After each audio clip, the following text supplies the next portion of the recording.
My rain barrel bit the dust and I've been eating a new one. I picked up this rain barrel from Vevor. Let's unbox it, set it up, and check it out. Here's my go. This one is 100 gallons and it's totally collapsible. So when winter rolls around, if I want to put this thing away and not have to worry about it freezing up, I can do that easily. I'll be able to just disassemble it, put it back in that box, put it right in my garden shed. Oh, this is nice and big. Oh my gosh, it's huge. Whoa, okay, it's even taller than I thought.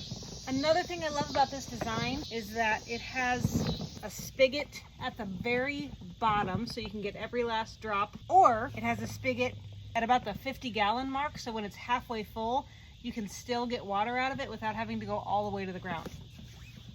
It's got this mesh opening on the top, so as you can see, it'll collect rainwater from my garden shed here and it will drop right into the top, no problem at all. I'm gonna stop yapping and get this thing set up. So you've got the poles that go into it.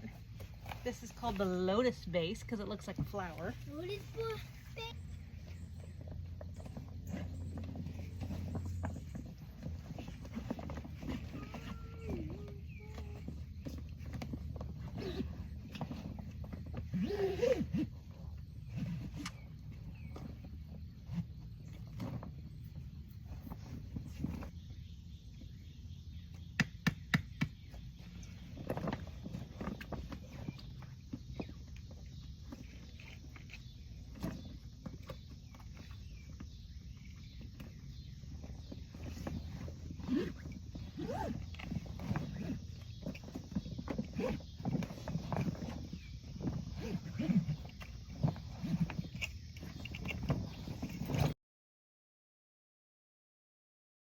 Come look inside.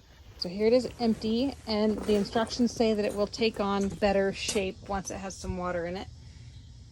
You can see it's got that valve down in there, double zipper on top. We'll just zip that closed, we'll get it into place.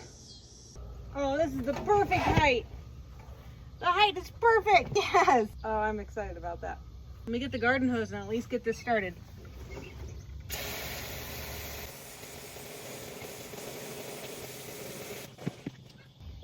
Oh yeah, this is gonna be great. This is gonna be perfect. Look at this. Let's peek inside. All right, it doesn't have much water in it because that's just from the garden hose. And it doesn't have the best shape yet, but they say that it will take better shape once it gets some more water in it. So that way you'll be able to actually round it out a little better.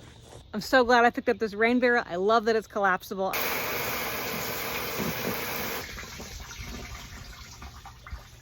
I love how easily it collects water. So far, I'm loving this thing.